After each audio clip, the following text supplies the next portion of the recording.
exactly why. What makes you think that? And the thing with Elon Musk, it goes back to his grandfather, who was registered as participants in the Nazi Party in Canada. So much so that actually he saw what was going on in South Africa, and he admired apartheid so much that they moved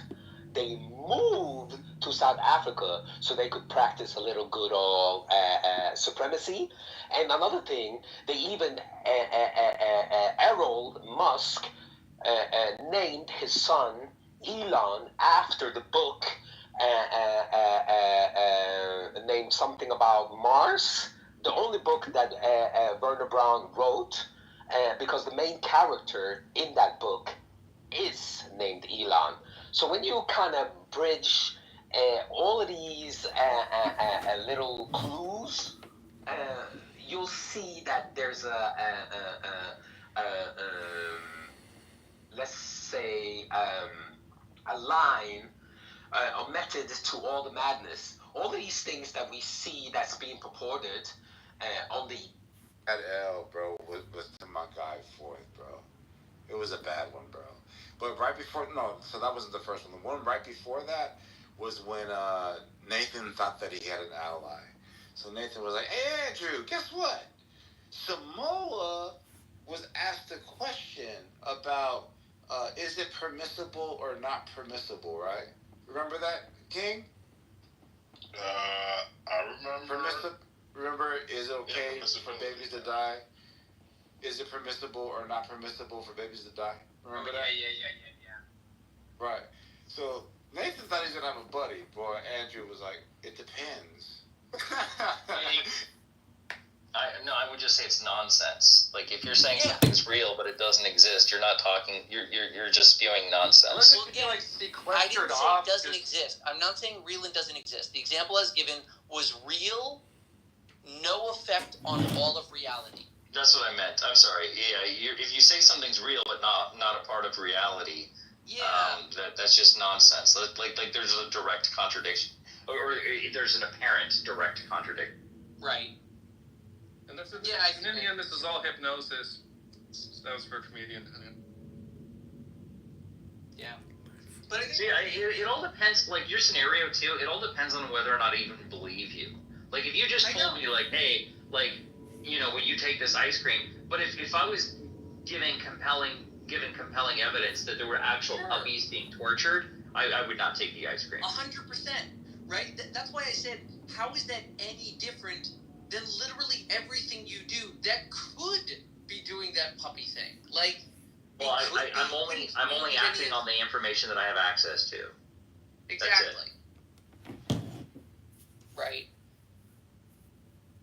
I thought in your scenario you were telling me that like it was the case that there were puppies being tortured, and that's what I was addressing. Well, see, that was the first question. The first question that was posed to me was if there's a button and you press it and puppies pop into existence or like get birthed or whatever and then tortured, would you press the button? And I said, no, I think that's a terrible thing to do. I think anyone that did would be cruel. And then he said, oh, okay, what if I also gave you an ice cream cone, but there's also going to kill the puppies, so like now you have like a personal benefit? And then I said, yeah, I'm still going to call you cruel. I think you're an evil person.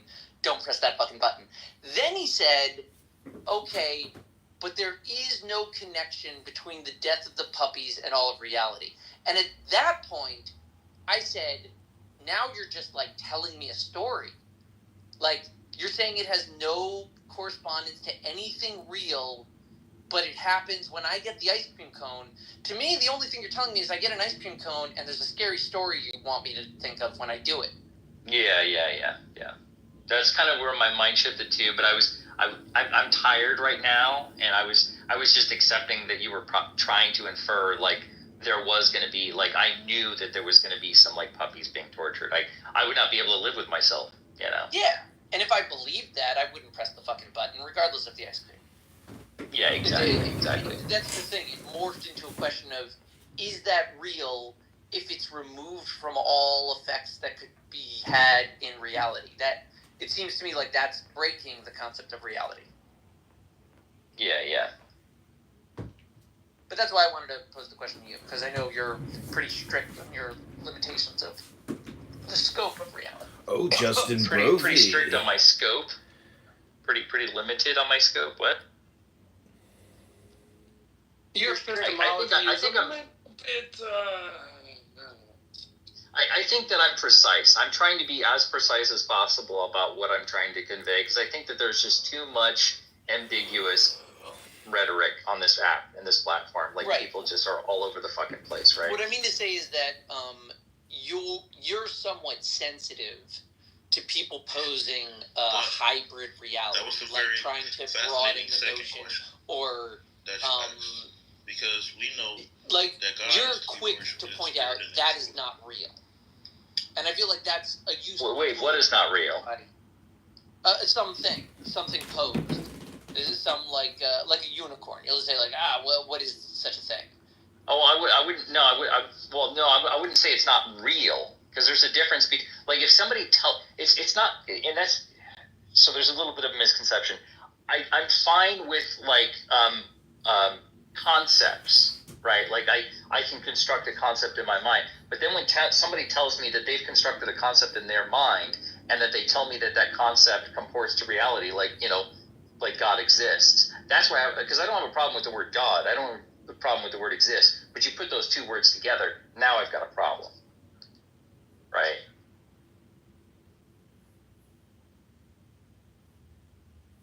Yeah, and a problem's got a problem.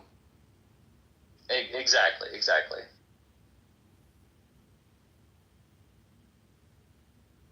Because now I have to, like, pretend that you and I have a shared understanding of those words. Right.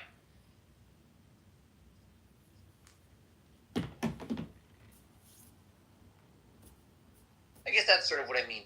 You are like sorry, go ahead. You're what I mean is you are skeptical and stand opposed to any charge someone has of something existing.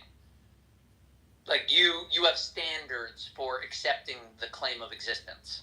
Yeah. I think that there has to be, like, some sort of referential basis. Without that that qualifier, then I think that I'm stepping into a landmine. There's a problem there. Yeah, and part of what I'm saying is the problem is it's literally trying to conceive of within your mind something that we're describing as non-existent. A thing that shouldn't, by definition, exist within your mind, right? You shouldn't be able to conceive that with the unconceivable. No. I'm not saying that I can't create concepts in my mind. What I'm saying, though, is that, like, just because I can create a concept in my mind and you can create a concept in your mind, and we're using the same language, doesn't mean that we actually have shared conceptual understanding, right? And so if you've constructed a concept in your mind that you don't provide me the referential basis for, I can't say that I actually understand what you're actually talking about, right?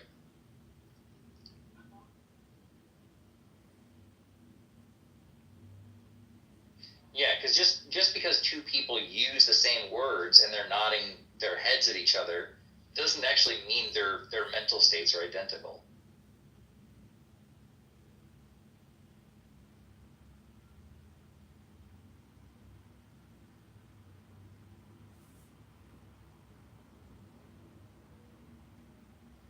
Wouldn't you say that's always the case with language?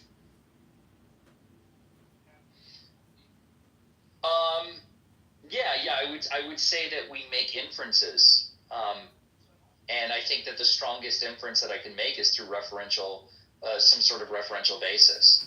Like, there's, we're pattern-seeking creatures. We look for patterns in things, and then we identify what we think is being conveyed through those patterns, right? And one of the ways that I find that I think, well, not just me, but that I'm convinced that we all utilize is our referential basis. Like, it's the foundation for how we understand reality, which is why, like, when you go to kindergarten, they show you pictures of things like an apple or a pear, and then they utter the words out to you. You've attached the sound to an object in reality that you have a referential basis for. And that's the foundation for how you build your reality.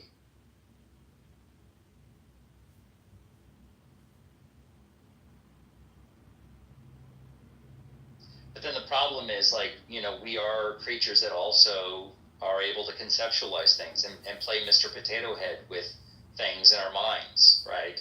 And then we construct our own, unique concepts in our brains. And then we try to convey that, to other people. And sometimes we're successful. Sometimes there's enough referential, there's enough of a referential connection to reality that we can convey it meaningfully, where we're convinced that the other person understands us, but there's a lot of it that I think we don't, especially like this religious language. A lot of it is just very flowery, wordy stuff. But then when we ask them to define what they mean by a lot of the words that they're using, it just keeps getting more and more down the rabbit hole. It never seems to terminate into something that is like meaty or meaningful to me, right? Does your objection stand for like poetry and literature? No, because I think that poetry and literature are entirely subjective. Like, if two people can read the same thing and come away with it with two completely different values. Right, but that seems in opposition to your point, right? Like, that's the problem. No, that is my point. Is that the further removed something is from my ability to investigate it, the less than I could say that I share an identical understanding of that to other people, right? Right, but in the case of literature and poetry, you saw that as a virtue, that it was by design meant to have multiple meanings. I'm not saying that it was necessarily by design. I think it just happened to be the case, and that people saw that, like, when they wrote something, like, somebody else got some value from it that they didn't intend, and they just utilized that, right?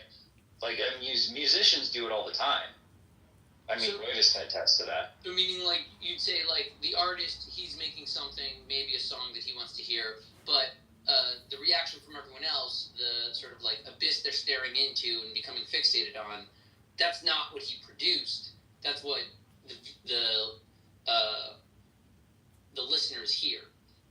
Yeah, that's that. They like the old saying. I'm getting tired right now, so I can't even coherently string words together very, very well right now. But you hear what you want to hear, right? Right. So then, would you say that there is any kind of through line of the connection of, like, all the people that are hearing a song that they like? Or do you see it like...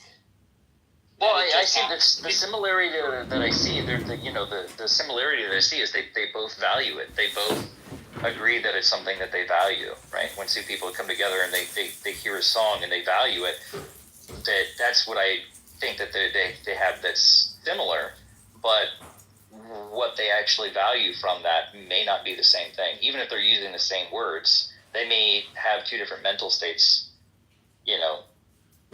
but they're using the same language. But it just, I'm confused because it feels like the same frustration of, if you wanted to understand it properly, you would have to stop and define the terms and see exactly what was conveyed, and then that would be the meaning that was now properly conveyed to you. Well, see, that's the problem with the words, too, because any definition, you're going to also use words themselves that either have a referential basis or they don't, right? Which is why I was explaining earlier how, like, it seems like when we're talking about, like, God or whatever, every time I ask them to define a word, they always tend to keep using more esoteric, ambiguous, non-informative language, and it never ends. It's not like it terminates in something that to me is meaningful or referential, right? Yeah, I'm just not seeing why the music is different. Well, no. The music's not different. Like, so what is... There's a reference. There's a reference. Your reaction to the music is different.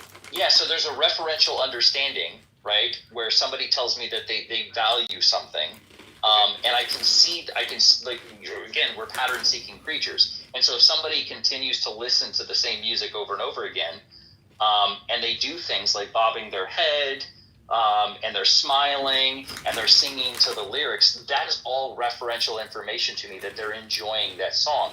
But how they're enjoying it, their actual experience of enjoying it, I don't have access to that. Like, what I like to do is I like to be naked on the floor in a fetal position, and I hold my penis and I rock back and forth, kind of arrhythmically to the. Only when you're listening to music? Only when I'm listening to, like, you know, I don't know. I was trying to think of the weirdest thing I could think of, and I can't think of anything. Ballads? Right. Norteño.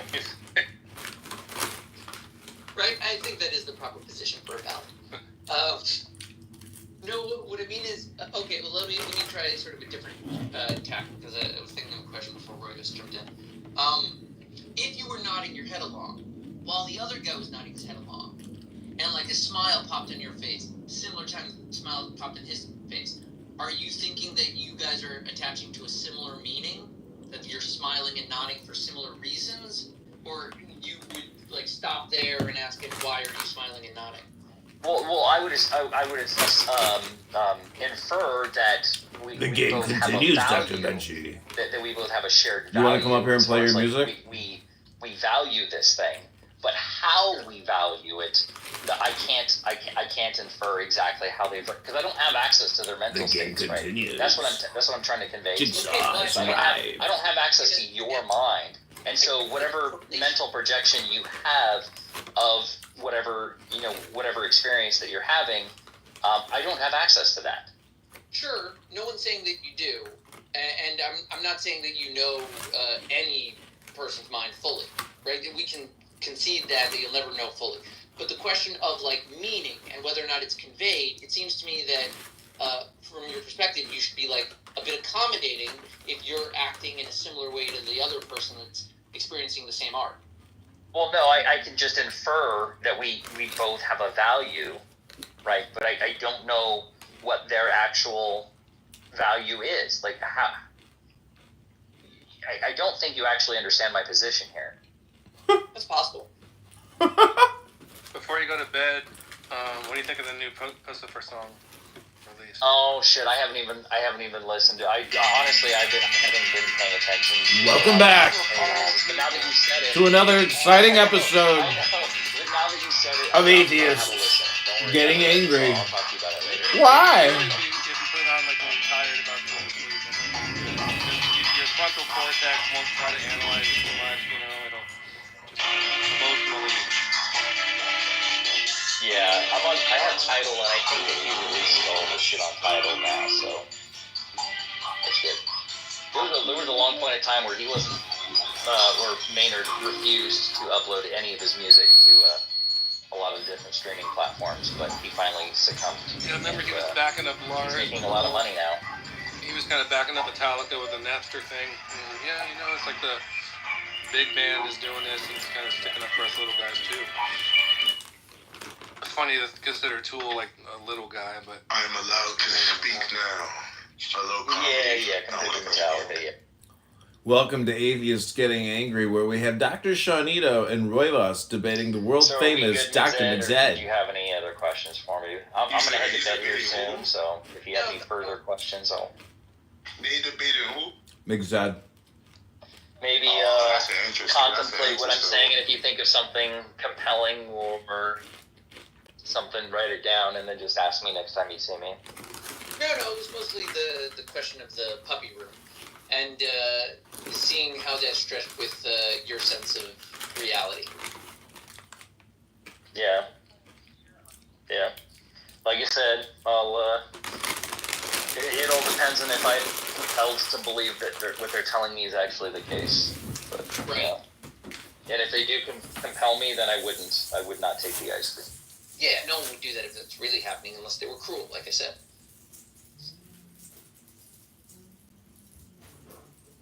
Alright, guys, I'm tired. I'm going to bed. I'll see you tomorrow, maybe. good night, Hammersmith.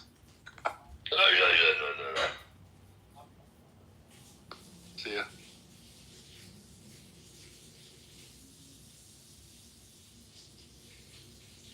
I gotta get to work, so you want to close the room down or keep it open? No, you can trash it. Alright, screw you guys.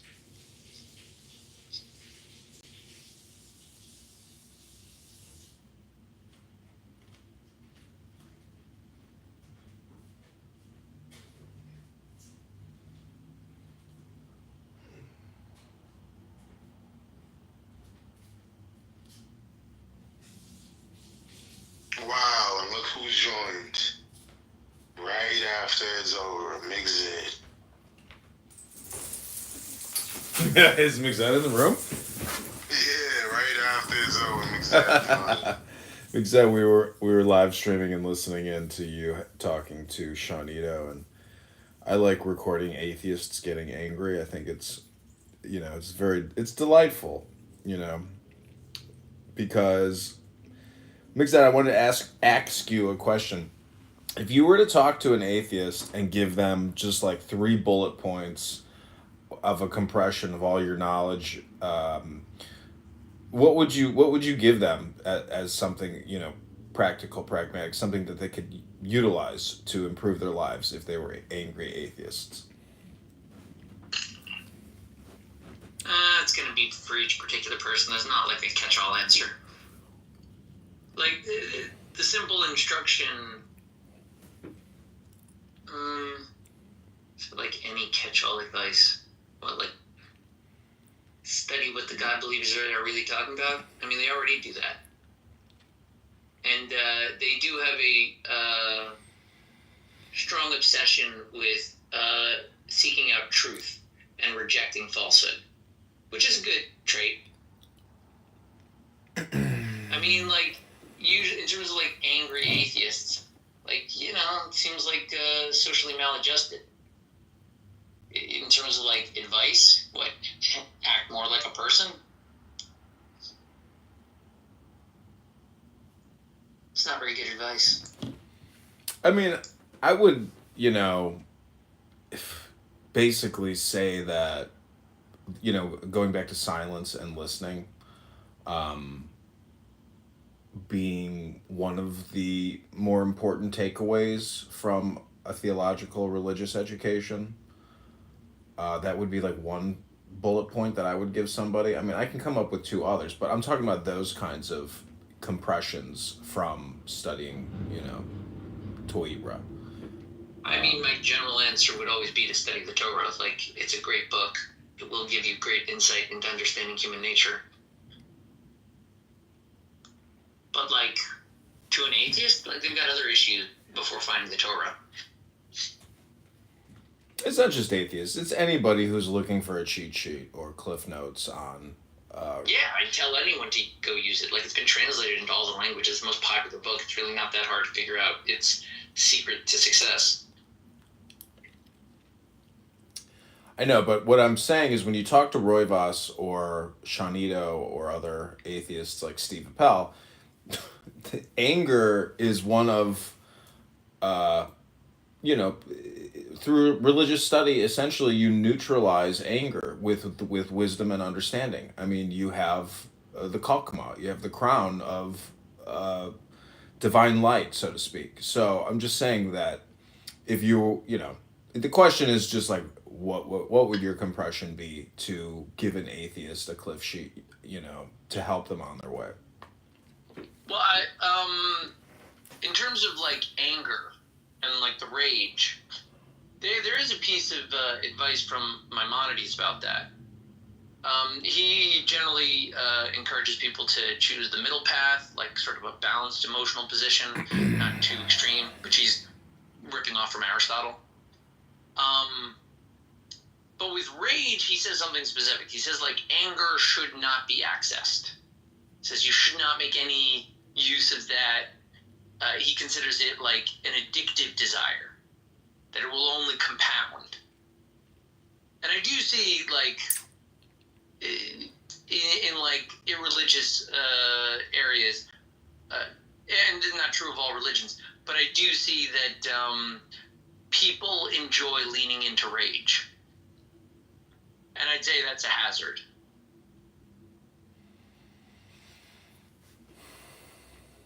Yeah.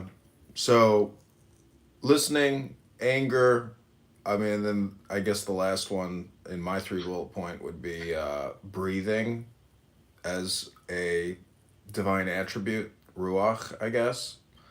Meaning that if you stop breathing, you die. Therefore, breath is almost like a virtue. But what I'm saying is, controlling your emotions through breathing, that middle pillar path, meaning that if you're aware of the like, do you know what the Gmail response is? Where if you film somebody sitting down and looking at their email, 80-90% of people stop breathing immediately. It's almost 100%, but meaning that when you have a focused attention and your force is directed towards something which is requiring all this neural processing, you actually stop breathing. But if you're aware that you stop breathing, it's like having a higher level of intelligence, meaning it's better to breathe. So I'm just saying that people who are in the road rage mindset actually stop breathing because their force becomes, directed to counter your position or words. So I don't know. Right. Anyways, the point is, it's just I just love these religious debates and hearing people crash out and get extremely upset over somebody's, opinion or interpretation or their spiel. It's just, to me, it's a category of content. Yeah, I agree. I find it calming. Like it in the background. Yeah, I like intelligent conversation, and you're one of the I would say best intelligent conversationalists on this app. I mean, other people. Anyways, I'm just saying, there's a lot of really smart, funny people here, but everything is an index, and man, I don't know how much exploration you do on this app, but I mean, I go into rooms and I just add everybody, and it's a interesting milieu and collection of people from America throughout the world. I mean, there's a lot of there's a lot of people that are really interested in religion or spirituality, but damn, I mean, nobody's working with books, which blows my mind. Most people are just not working with books, and I'm just like, where do you, do you think this app is like a book? I mean, if you look at compression, it's like, damn, I mean, they're really missing an opportunity. So. Books are getting harder and harder to get into people's heads. I asked a question in a room earlier that if you were an atheist or an agnostic, like a vehement anti-God, anti-religious person, but you had the option to accept an upload of hundreds of gigabytes and total comprehension, would you do it? Which is essentially asking somebody if they would like a larger vocabulary or larger LLM with full understanding and integration. Would you do it? And I wonder how many atheists would actually say there's no side effects other than greater intelligence. I mean, the thing is, I'm just curious how they want to answer that question, because it says a lot about the person. Whether or not they take the pill to be smarter? Correct. But see, some people will most people take a pill to be smarter. Most people would, but some of these people will sit there and argue and say, even if I was able to upload all these books and have total comprehension, it wouldn't make me smarter. That's what they would argue back to that question, I think. Okay, I get that. I think that you're critiquing a kind of deconstructivist position. That part of the liberal and enlightened movement was clarifying basic concepts and getting them sort of refined, defendable, and true. And with that became, a compartmentalized version of truth, right? The tightest, truest stuff we've got. And then after that, they didn't give a shit about all the ideas that were had before that. Right? You can throw that all away, which is kind of the goal. The goal is to get our wisdom to tweet length so that we can quickly instruct each new generation of humans. But when you also get your information condensed down into its most foundational bits and tell people this is sufficient, they stop being curious. They already know the answers. The sense you're talking about, it wouldn't help me if you added all that information into me. They're saying they already have the operating system, the basic coding to understand the world properly, and all you're throwing is extra stuff at them, extra ideas, extra facts, when they've already got their core. So it'd be cute to know, but they would say that wouldn't affect any of their conclusions or their overall intelligence because they're applying the code that they got from the liberals. Yeah. Um, I mean, what do you make of the statement that the more you think, the more you speak, the further from the truth you get, or stop thinking, end your problems? And this is like Zen philosophy, meaning that you don't add to it, you take away from it. And so all of these words really are causing a lot of problems for people. But if you were to do the compression and the refinement, I'm just saying that I don't think that, I don't even know if any of these atheists on this app would be smart enough, uh, meaning to answer that question in the sense that they are trying to one up you in a way by saying there's still no God. Even if I had all of that information and comprehension, it still doesn't prove there's a God. I don't know how they would answer. I'm just curious to see how like some people on this app could answer or would answer that question. Well, I mean, I think that there should be a degree of embarrassment with someone taking like the products of the Enlightenment, compressing that into a notion of the world, and then evaluating while disregarding all of the history that constructed the Enlightenment. I just think it's naive, and I think it would naturally be embarrassing. Like, if you were an atheist and to then know all of the history of human thought that produced your very comfortable atheistic view, you would see endless hypocrisies in everything you're doing. The only thing that like allows them comfortably to do it is that we called off a line. We said enlightenment, and then we disregard everything before.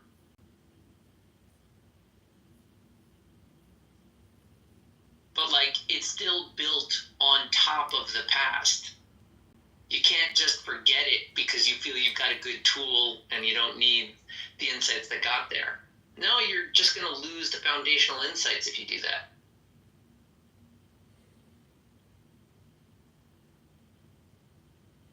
And then make new kinds of problems, right? Post-Enlightenment, you get industrialized genocide. Because why not? Can you make an argument I shouldn't? Yeah, I know. I mean that if you read things from the early 1900s, it's so amazing, so intelligent. And then you go into World War I, World War II, and I don't know. I mean, look at Vietnam and how Americans responded to that war. There was no longer acquiescence and passivity. And you had El Normo, protesting at Woodstock or something. I mean, there was like a higher state of awareness in the herd with regards to military interventions globally and war. And so, anyways, I mean, but then you have 9/11, and it's complete and total patriotism without any real like reflection on even how to best handle the problem militarily, meaning that like don't overdo it in the response. I don't know. I think just the herd is so easily manipulated through media I think that it shifted into a new age, and Vietnam was kind of the marker.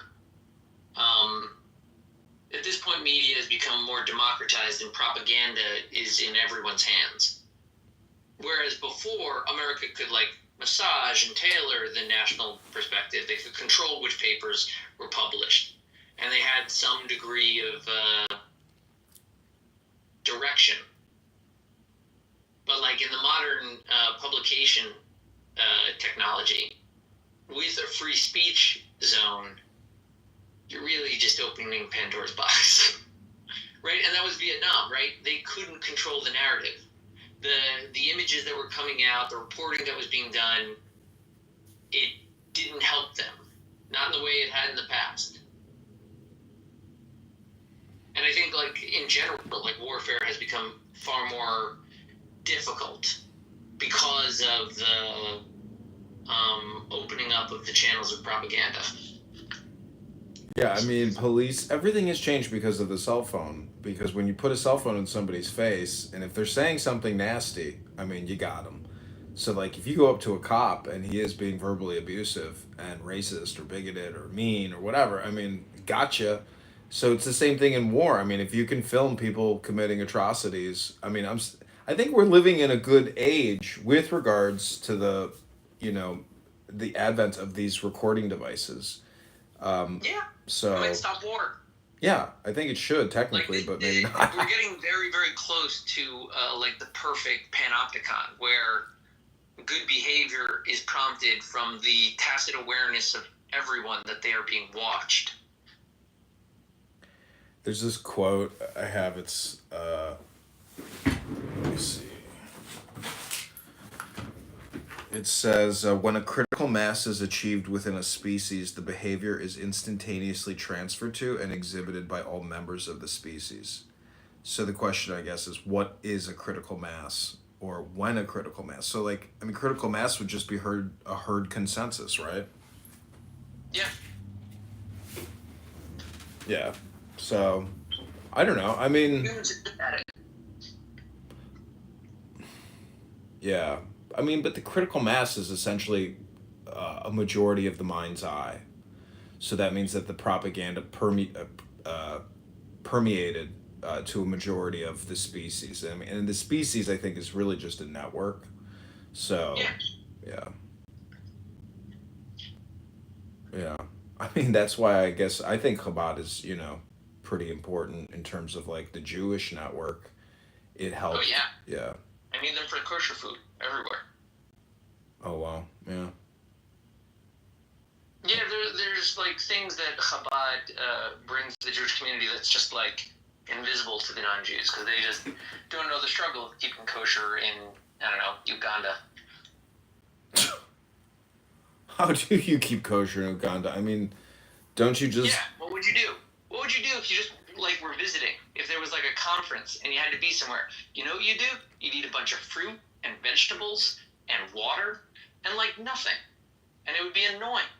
But with Chabad, you can get meat, you can get cheese, you can get a place to pray.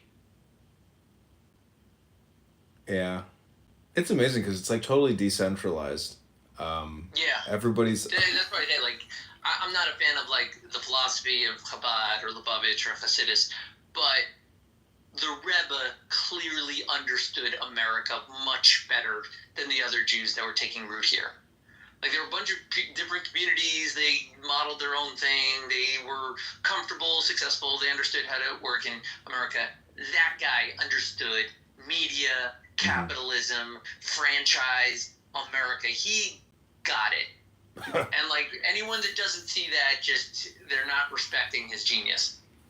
Yeah. Very successful, very successful in what he did. But really, it's his communication strategy. Right. Yeah. Propaganda, media. Mm-hmm. And that's partly what, like, made America exist and be powerful. It's a natural propaganda engine. Mm-hmm. One, it has, like, all of the miscreants from the old world. Two, it severs ties with them. Three, the only other people that speak English are across the ocean. So they're just naturally more text-based, and then they immediately have to figure out how to do Morse code and communicate. And then the internet and the cables and the television. They just, like, the progression of America was clearly modeled around its need to communicate with the rest of the English speakers. And that created a propaganda center, somewhat organically and capitalistically.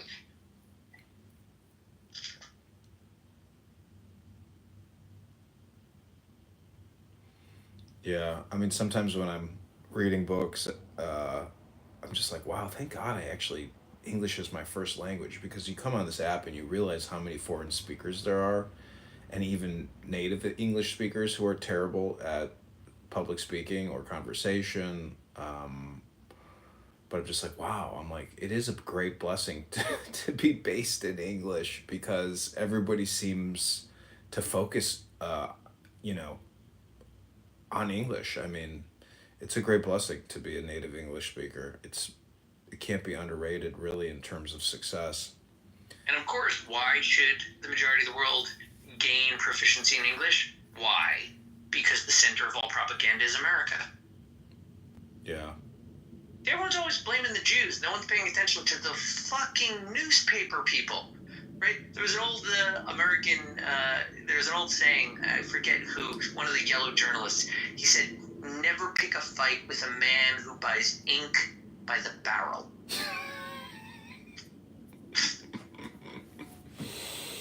Just think about it. We're in the internet age. It's like, oh, tweet, it gets washed away. These were people that had networks publishing text that they controlled.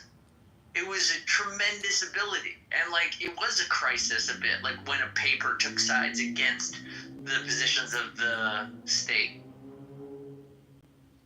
Yeah, look at the Mormons. I mean, they literally went to war with the newspapers, burned them out of their offices, and then went to war with the government. The government had to send in troops to cut them down. It was a rowdy place. Yeah. What year was Mormonism? I could Google it, but it's pretty old. 1700s? No, it's like late 1800s. I don't know. Late 1800s, so post Civil War. Let me see. Yeah.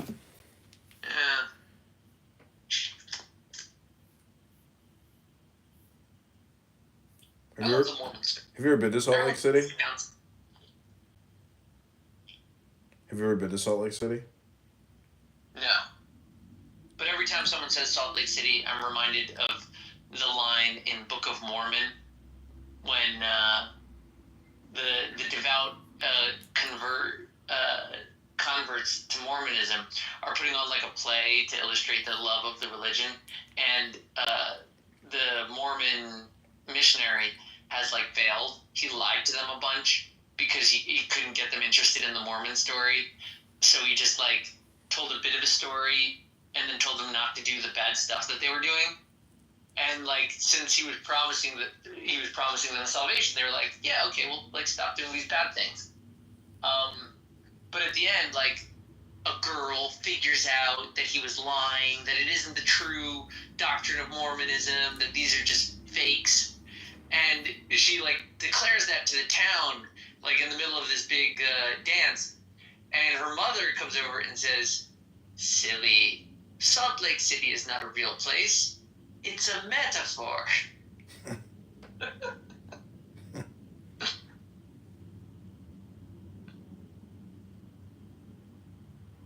Yeah, I don't know how people, when you read about Joseph Smith, that was all in the 1839. I'm reading about it. 1839, that's a ripe era. Right? His brother's name was Hiram, Joseph Smith. They were killed in 1844. Yeah. They missed the Civil. I don't know, when you read about Joseph Smith and how he found the golden tablets and what they say, it's I don't know, there's a sucker born every minute, but it's just so outlandish and it's revival, I guess, right? I mean, in 1840, you were probably pretty bored, so you're well, let's just do the whole game over again, Well, you gotta remember that America was a lawless place, and there were a bunch of religious ideologues trying their different cults, which America sort of firmly allowed to happen. There were some cults that were very clearly just going to destroy themselves, and America's you're not hurting anyone. If you destroy yourselves, that is your choice. And Joseph Smith, the Mormons, you can say there's a second born every minute. I think it's more America just really likes to let these cultures and communities grow larger than the old world was comfortable with. And sometimes there are success stories. Yeah, Mormonism is a big success story. I mean, they have $1 trillion in assets under management. They built a city. Everything in the city is owned by the Mormon Church. I mean, it's its own, massive enterprise. You got to appreciate the machine. The coolest cult that tried to get started in America that I saw was, I think it was the Ghost Tribe.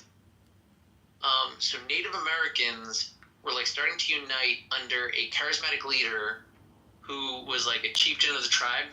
And he said that he had been visited in a dream by Jesus, right? And that Jesus was instructing him on how to interact with the American colonists.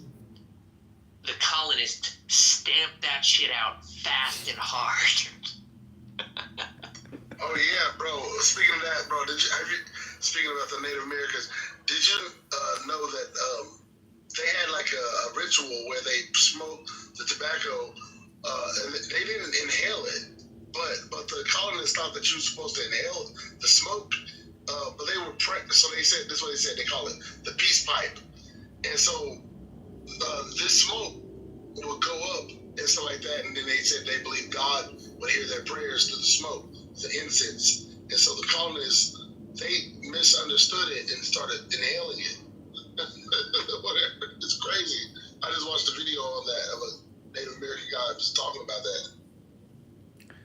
Think about like the perspective of the early settlers, or like basically if you were like an entrepreneur or a merchant, you know, and you could get in new food products, like that would be like the big startup and discovery, meaning it's like, whoa, we got a new vegetable we can sell in Europe, we've got a new, you know, fruit we can mass produce and create whole new markets for that. Like to me that's kind of an interesting part of history, is I guess the history of food and you know, the capitalization of food distribution throughout the world historically. I mean, that had to have been one of the major goals of funding all international exploration, is to build, you know, the variety of your food supply for sale. I would say for Europe, yeah, definitely. Like I know that it was a luxury to have watermelon or something like that in Europe, because normally it wouldn't grow in such lands and stuff like that. So like, you know, yeah, I mean, obviously that'd be like new to some of them in the Atlantic area or whatever. Yeah. And then I had a question to you guys, like, well, so I have some family members who like basically white or whatever, my in-laws, and I'm like, so do you know why a lot of white people are allergic to nuts and gluten and what they say, nuts, gluten, yeah, and dairy, whatever. Like not just dairy, but just all those other things. Cause I be hearing people say that, I be like, what is that? I hear some black people are allergic, you know, to like, what do you call it, the lactose, or whatever. But Well, I hear crazy black geneticists on this app talking about digestion and metabolism and how white people can't do this, but the black people that have this genetic marker, they can metabolize. It's like, I don't even know why you're asking the question, but why are you asking the question? Yeah, I wonder what is it in this land? Is it something in the land that actually that they can't eat or something, or because I keep hearing this from my nephews and nieces. Like they can't eat peanuts or something, like stuff like that or whatever. They can't eat peanut. Yeah, I don't know what's where they come from, but I know you got like what you said, comedy. George Washington Carver designed peanuts to kill white people secretly. Oh, no, no way. I just didn't understand it. It's weird. I don't know. I think a lot of people are brainwashed, or they have like self-hypnotized themselves to think they can't eat certain foods, and they have reactions to certain foods, but it's really just like underlying stress and anxiety, which is preventing them from eating certain foods. But then I always give them peanuts. Yeah, it's like mind over matter. But anyways, you know, some people have allergic reactions or whatever, but this is like a whole bullshit science about food allergies, and they do these massive food allergy tests on you and like pierce your fucking spinal column with all this bullshit. I think all that shit's bullshit. I think a lot of that is just psychological, but I could be wrong. Me too, bro. I be telling people that too. My little brother, my little brother, he's always saying, I hate ketchup. And I'm like, bro, I feel like you're just being rebellious, like just to be unique. Yeah. That's what I think, you know what I mean? But I don't know if I'm telling the truth like that. You know, I don't know. Yeah, but McZed here, he keeps kosher. So, I mean, to me, who doesn't keep kosher, like, I'd have to really go out of my way, maybe, I don't know, to experience what it's like to eat kosher. But even then, it's like, if kosher is easily accessible, like if you go to Israel and everything is kosher, I mean, it's almost like not having to deal with kosher, requirements. It's like because everything is kosher. So, yeah. Why are Jews white today? I don't know. Let me ask my dead grandmother and dead grandfather who were white and Jewish from Ukraine. Let me ring them up on the phone real quick. Ring, ring, ring. Grandmother, why are Jews white today? What do you think my grandmother would say right now? I don't know. She'd say that you can be considered white because it's currently fashionable to hate the whites. It's kosher. Maybe that's what she'll say. Kosher. Kosher. I mean, that was an honest question. Why are Jews white today? I got. know the answer to this. It's simple, actually. I know why. So there's Ashkenazi, there's Russian, different types, and there's so if you look at the Bible, you see that Acts. First of all, greetings of peace. Greetings of comedy. Thank you for the invitation. Hold on, right? Let me say. It's a good topic. I always say very quick, and it's not going to be long because I got to get in the house with my wife. But I want to say this.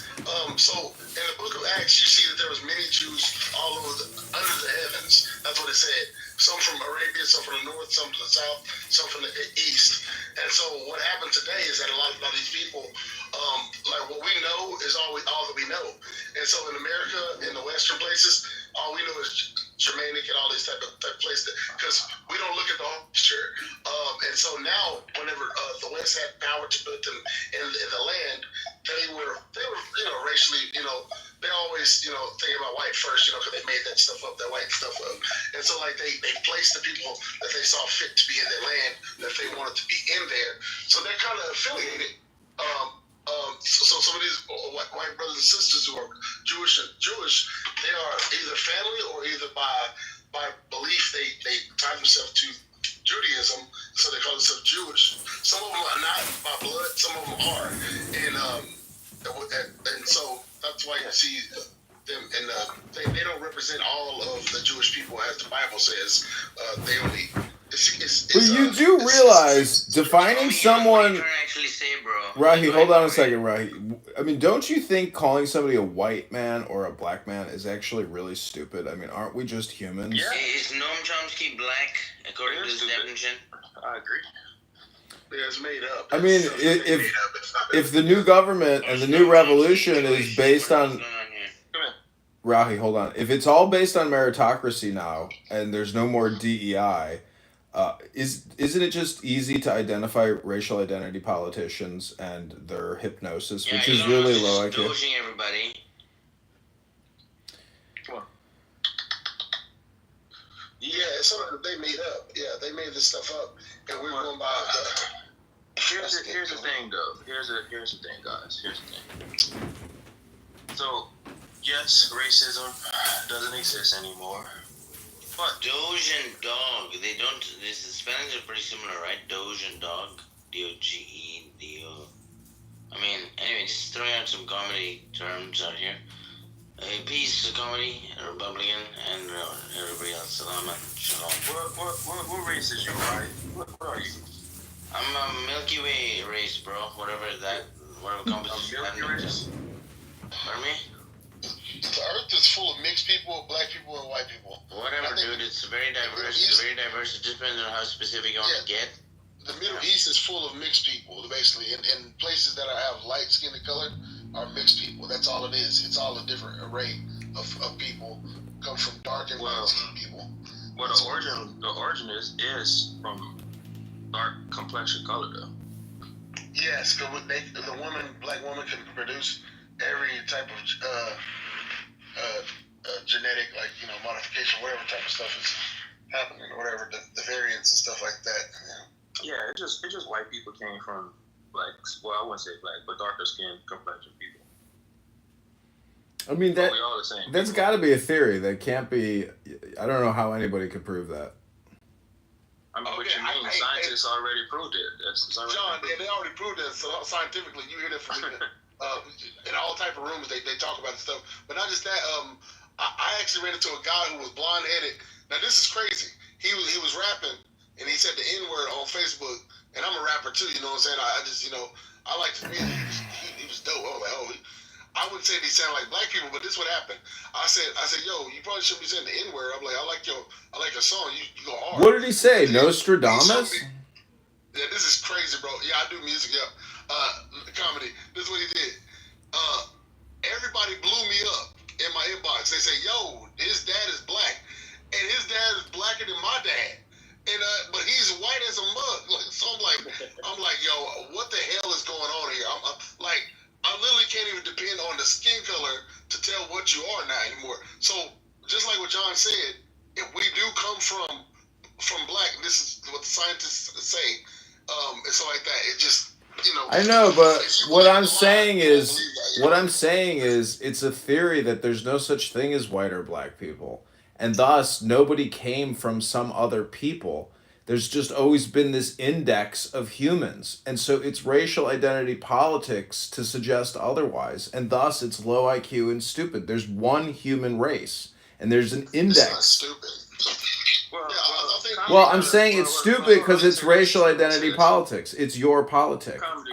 It would be my politic if I was going on and on about white people.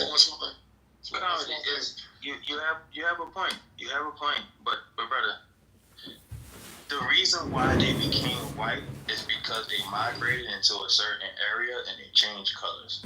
But in general, the source is from colored people. That's what I'm getting at. Like, in general, the source is colored folks.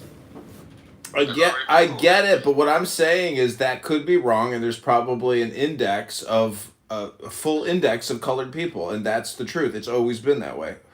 I mean, it can be wrong, but scientists says otherwise, though, comedy. So right now, that is a claim that you're making. I know, but since we don't have like a machine, I mean, I guess you could plug it into ChatGPT and says we can see what the AI chat says or whatever the Google search says. But I'm just saying, to me, it's all communication hypnosis. I mean, what's more important, that white people came from black people or that we actually learned something about communication?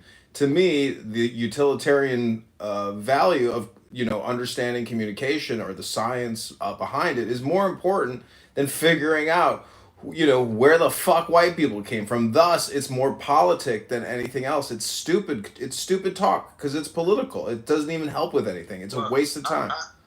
I agree with you, but we on Clubhouse discussing it, so. I know. Well, then I'm just neutering it. But I mean, the reason why I created this room is because I see a lot of atheists getting angry on this app, but I also see a lot of theists getting angry on this app. So the point is, if you are a learned person, the byproduct of having comprehension and knowledge and wisdom is that you're no longer angry and you're no longer engaging in very emotional debates because it's a waste of energy and it's low IQ and stupid. So that's my observation. No, I agree 100%.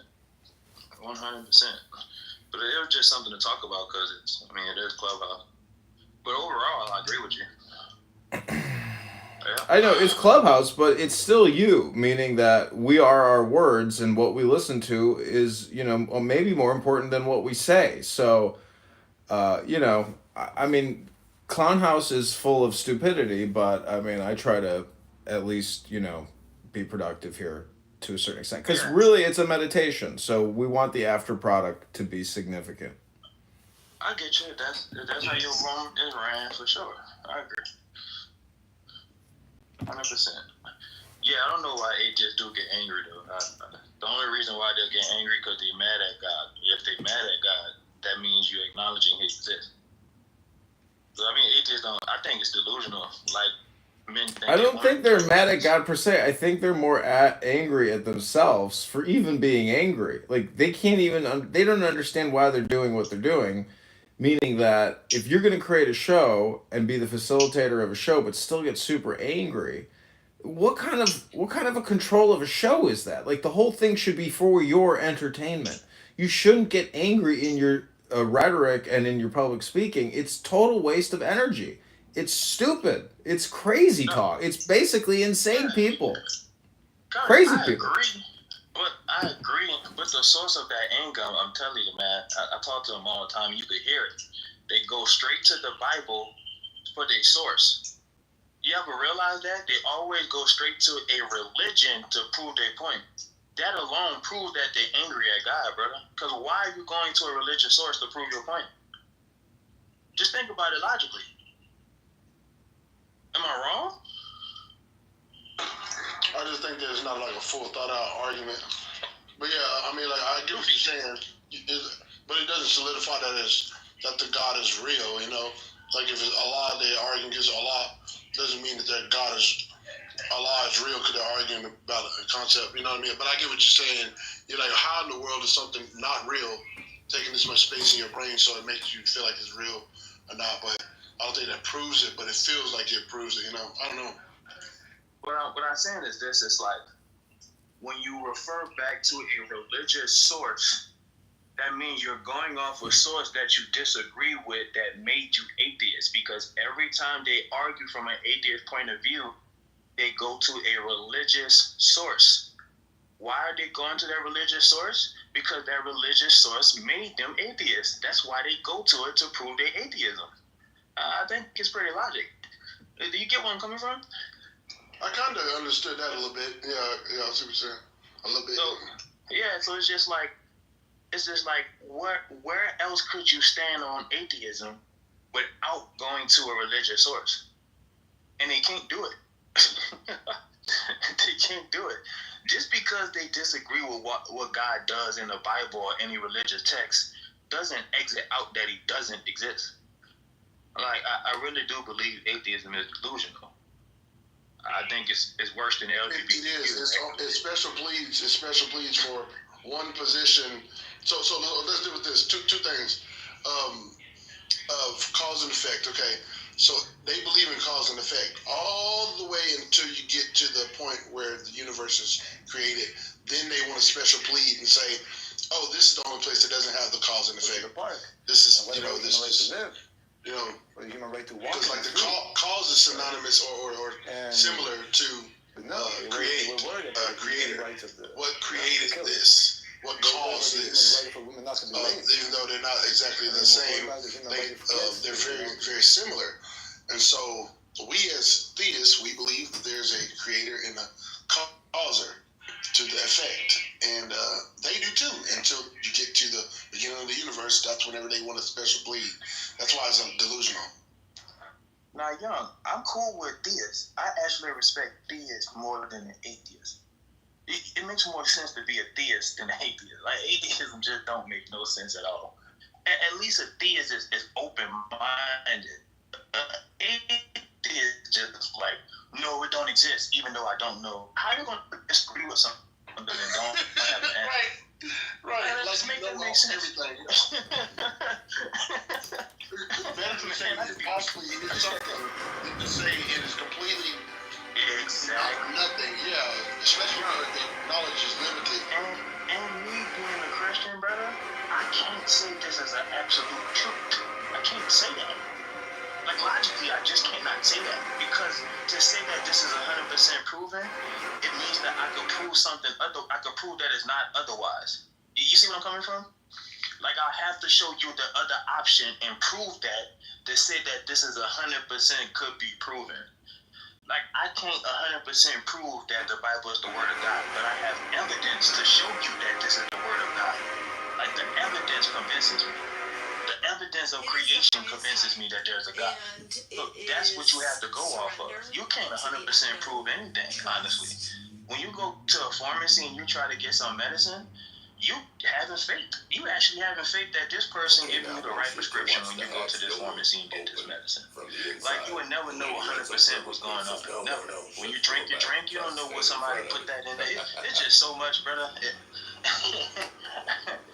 I don't know. I think atheists retarded. I think also, like, a lot of people who challenge Christianity or whatever, or just, I guess maybe, our atheism, they go wrong whenever they use the Old Testament most of the time. Because this is what I do whenever they go back to the Old Testament. I'll say, Jeremiah 31 to 34, he says, I will create a covenant with the house of Israel. It won't be like the one I made with their forefathers in the desert. Meaning, if he makes a new covenant, that's what we're in, That means if you're quoting stuff out of the Old Testament to try to condemn the New Testament dwellers, then that would mean you're already out of context, and so your game is already over right there because you're dipping into the wrong book. Actually, you're 100%, bro. Actually, I agree with you. Yeah. In fact, it's common sense. It's called the New Covenant.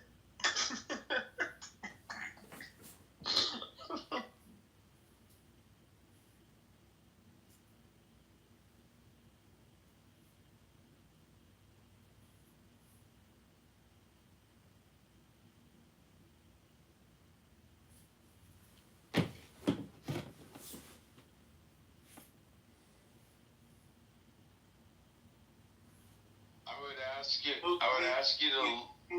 Nah, damn. I've been in here drinking microwave water, y'all. Look at Dr. Girl, like, let me ask you. You know how you. He said microwave. You know how you when you go to a doctor and there's a ton of. You know how when you go to a doctor.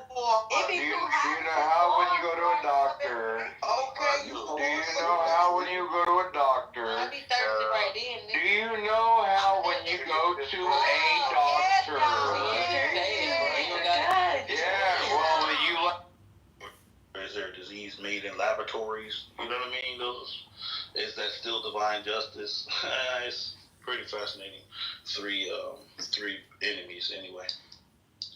But yeah, I think Elon Musk is definitely suffering from racism, and I think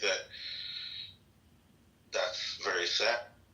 A historical document is to look at, firstly, what is the genre of the literature? Is it legalistic? Is it exhorting people to a particular moral or virtuous endeavor? Is it recording, or is it recalling, recent events? It is better. It's the better way. I think it's the better way of doing it for sure. Like, it's just gross and lazy, and I don't know. There's something lethargic about doing dishes anyways. But now,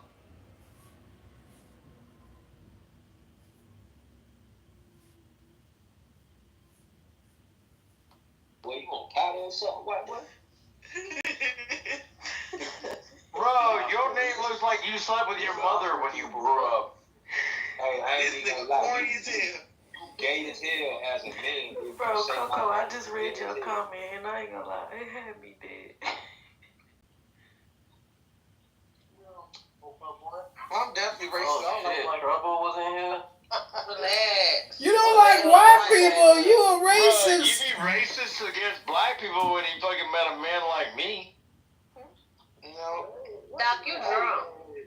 Drop this motherfucker. Go inside. Why didn't you? Go inside and shoot something. Drop it like it's hot. Drop it like it's hot. Drop it like it's hot. Drop it like it's hot. Doc, go outside and shoot your gun.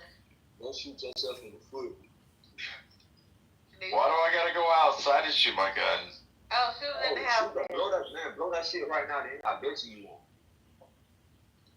You bet I won't shoot a gun. Do it, dog. Point it towards your head. I bet you won't blow that motherfucker. I'm coming in the house. Oh my God. So you don't want to play dominoes? We can. Come on. I'm in the front. I wish the motherfucker would. I have a gun range in my yard and my house. He's got a gun range in his kitchen. Why ain't blow that shit? Already done did it, cause you're a pussy bitch as death. No, I don't have to fucking like satisfy your like trick ass bitch mentality. Alabama, once they take your fingerprints, They got high points ARP, man. What you talking about? I'm not talking about no fucking Apple.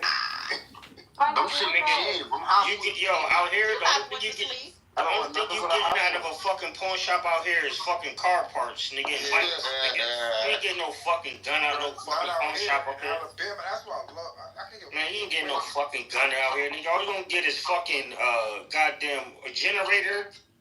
She had kids early on, and my sister's a Gen Xer as well. But I don't know. For me, I think I really work on trying to make my kids figure it out, because they'll be like, Dad, what do I do? I'm like, You gotta use your brain. You gotta use the stuff that's between your ears. I'll be honest, man. If I was in those conferences, I'll be doing tequila. Don't worry. I'll get out my tequila. And then Tom, can he? Can he do that? North Korean. Tom, what the fuck, Tom? Can he? Give Kim Jong Un a bite. That's a cute cat. Hey, Tom, did you hear that? All I heard is you say Tom. I didn't hear what he said. Hey, can you tell him what you would have did, Jung Woon? I don't want to care. I don't care what a nigga named Jim If you're not willing to do patriarchy, bro, like, do not get a wife. That's all I'm you don't really know. Like, you gotta do tequila sometimes. Okay, we get it. You don't like girls. Why do you have to keep saying You gotta do tequila sometimes. I gotta listen to this shit. Nigga, what We got to teach young black kids. No, like Congo, I mean, like Boosie the rapper. Yes, it's just Boosie the rapper. Yeah. You talking about what he did to his sons? Yeah, he got a Oh, problem. y'all niggas nasty. That's I'm saying a Conco is over. Sorry, just go on mute. That was nasty. You knew what that was. Hey, come on, man. Give me that. Go ahead. Boy, they got some shit I ain't never heard of, though. They got some fire shit like that. That shit's lit. I ain't gonna lie. This shit's lit.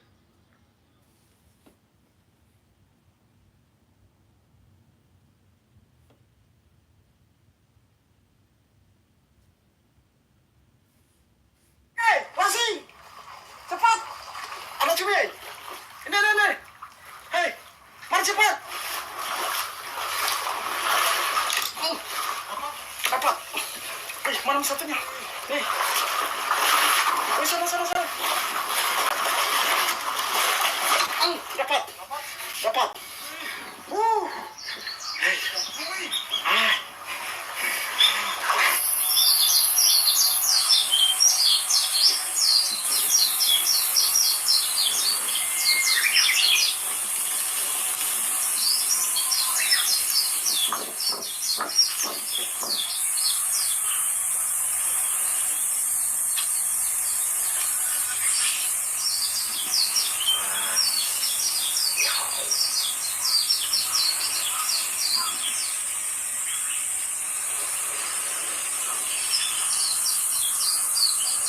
Hey, Wazir!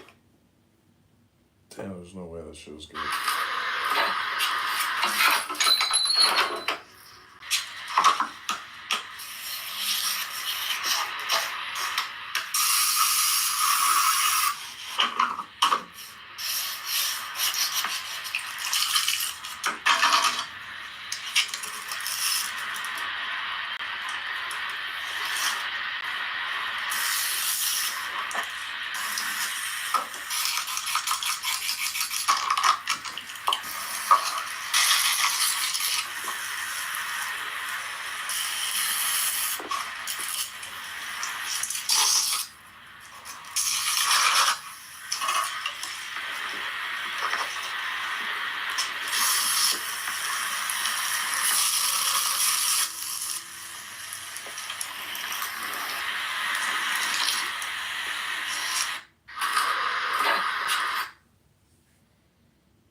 How do you know when it's time to end a relationship or when to really fight for it to see if there's something there? I don't think there's a right. It returns you.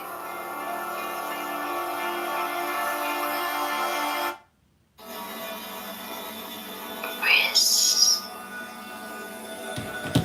palms, fingers.